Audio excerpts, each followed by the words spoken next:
तो अगर फ्रेंड्स आप है एक पीएफ मेंबर, अगर आपका पीएफ अमाउंट 50,000 से ज़्यादा है तो फ्रेंड्स आपका 34% तक टीडीएस कट सकता है। यानी कि अगर आपका पीएफ अमाउंट मान लीजिए 1 लाख रुपए है तो आपका 34,000 तक टीडीएस कट जाएगा। तो फ्रेंड्स आपको टीडीएस कटने से बचाने के लिए फ्रेंड्स आपको पीएफ विड्रॉल फॉर्म के साथ फॉर्म 15G अपलोड करना होगा। अगर आपकी उम्र 60 वर्ष से कम है तो आपको फॉर्म 15G अपलोड करना होगा, और अगर आपकी उम्र 60 वर्ष से ज़्यादा है तो आपको फॉर्म 15H अपलोड करना होगा। तो फ्रेंड्स इस वीडियो में सीखते हैं कि आप किस प्रकार से फॉर्म 15G को भर सकते हैं। तो चलिए सीखते हैं इस वीडियो में। वीडियो देखने से पहले फ्रेंड्स आपसे रिक्वेस्ट करूँगा कि हमारे इस वीडियो को लाइक ज़रूर करना है, और अगर आपने अभी तक हमारे इस चैनल को सब्सक्राइब नहीं किया है तो चैनल को सब्सक्राइब कर लीजिए और बेल आइकन को जरूर दबा लीजिए, जिससे हमारे आने वाली वीडियो को नोटिफिकेशन आपको मिल सके।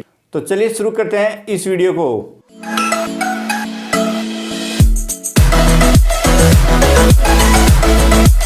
तो सबसे पहले फ्रेंड्स मैं आपको बता देता हूं कि आपको फॉर्म 15G आपको कहां से आपको डाउनलोड कर सकते हैं।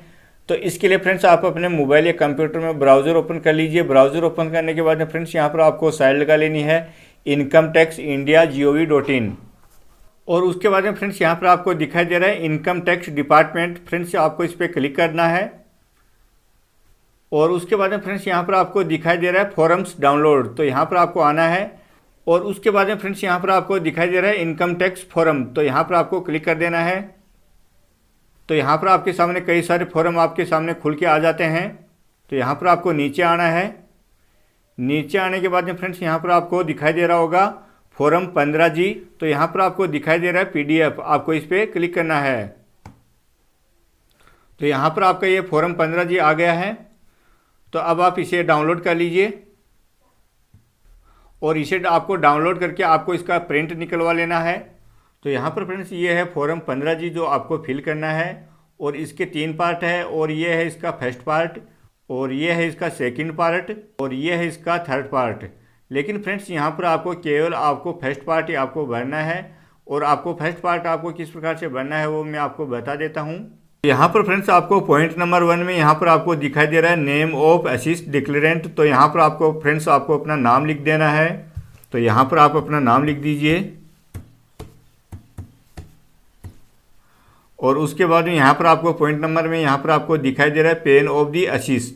तो यहाँ पर आपको अपना पेन नंबर लिखना है। तो यहाँ पर आपका जो भी पेन है वो यहाँ पर आपको लिख देना है। और उसके बाद यहाँ पर आपको पॉइंट नंबर 3 में यहाँ पर आपको दिखाई दे रहा है स्टेटस। तो यहाँ पर आपको लिखना है इंडिविजुअल। तो यहाँ पर आप इंडिविजुअल लिख दीजिए, और पॉइंट नंबर 4 प्रीवियस ईयर में यहाँ पर आपको लिखना है 2020-2021। अगर आप मार्च 2021 से पहले फॉर्म भर रहे हैं तो यहाँ पर आप लिख दीजिए 2020-2021।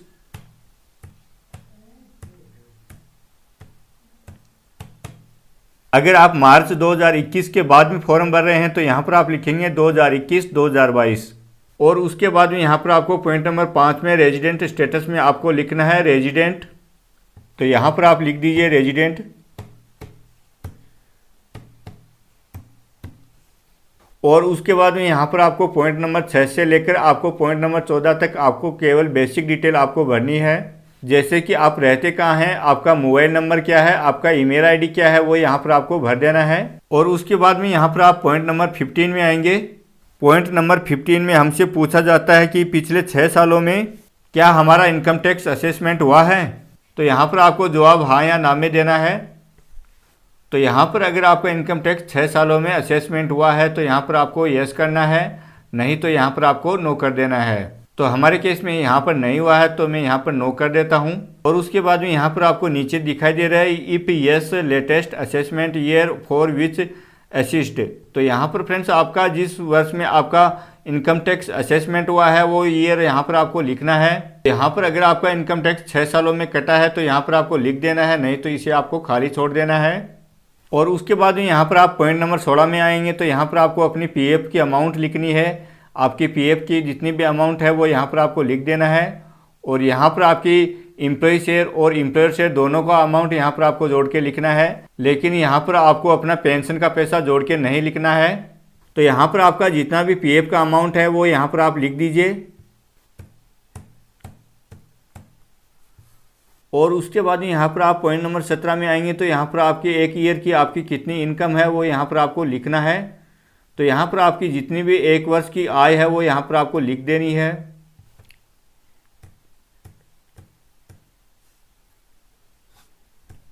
और उसके बाद यहाँ पर आप पॉइंट नंबर 18 में आएंगे तो यहाँ पर आपको बताना है कि क्या आपने इस फॉर्म 15G के अलावा कभी फॉर्म 15G भरा है। अगर आपने इस फॉर्म के अलावा कोई दूसरा फॉर्म भी भरा है तो उसकी डिटेल यहाँ पर आपको देनी है। आपने कितने फॉर्म भरा है वो यहाँ पर आपको लिख देना है। अगर आपने इस फॉर्म 15G के अलावा कोई फॉर्म नहीं भरा है तो यहाँ पर आपको इसको खाली छोड़ देना है। और यहाँ पर आपने कितने अमाउंट के लिए पहले फॉर्म भरा था वो अमाउंट यहाँ पर आपको लिख देना है।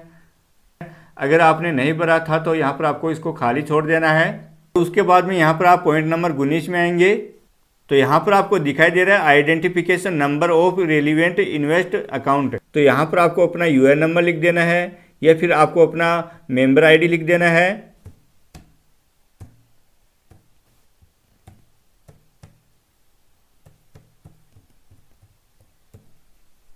और उसके बाद यहाँ पर आप आगे आएंगे तो यहाँ पर आपको दिखाई दे रहा है नेचर ऑफ इनकम। तो यहाँ पर आपको लिखना है पीएफ विड्रॉल।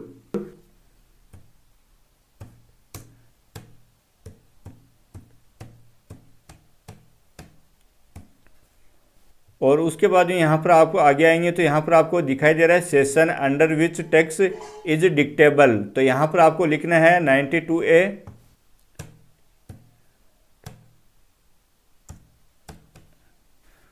तो यहाँ पर आपकी जितनी पीएफ की अमाउंट है वो यहाँ पर आपको लिखना है। जो आपने पहले यहाँ पर लिखा था वो यहाँ पर आपको लिख देना है।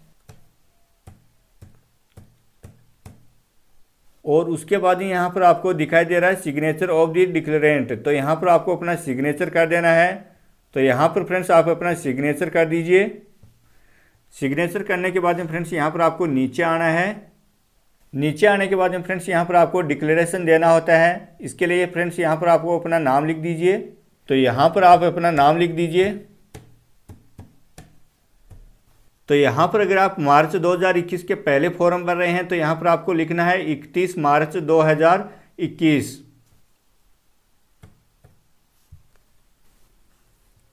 अगर आप मार्च 2021 के बाद में फॉर्म भर रहे हैं तो यहाँ पर आपको लिखना है 31 मार्च 2022।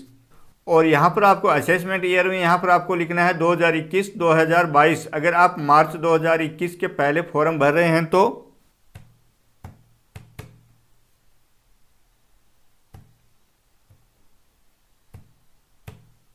और यही रूल नीचे लागू होता है। अगर आप मार्च 2021 के पहले फॉर्म भर रहे हैं तो यहाँ पर आपको लिखना है 31 मार्च 2021।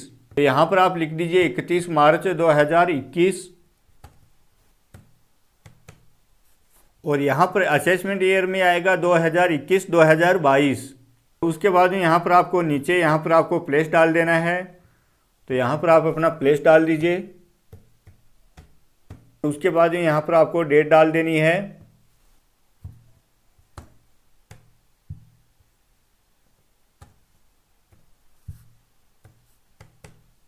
और उसके बाद में यहाँ पर आपको अपना सिग्नेचर कर देना है।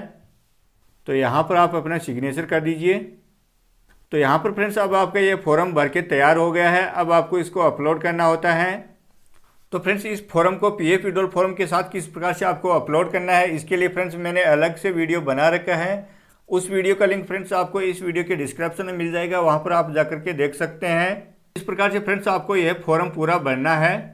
तो फ्रेंड्स अगर आपको हमारा ये वीडियो पसंद आए तो वीडियो को लाइक कर दीजिए। अगर आपने अभी तक हमारे चैनल को सब्सक्राइब नहीं किया है तो चैनल को सब्सक्राइब कर दीजिए और बेल आइकन को जरूर दबा दीजिए जिससे हमारे आने वाली वीडियो का नोटिफिकेशन आपको मिल सके। तो फ्रेंड्स मिलते हैं अगले वीडियो में, तब तक के लिए जय हिंद, जय भारत, वंदे मातरम।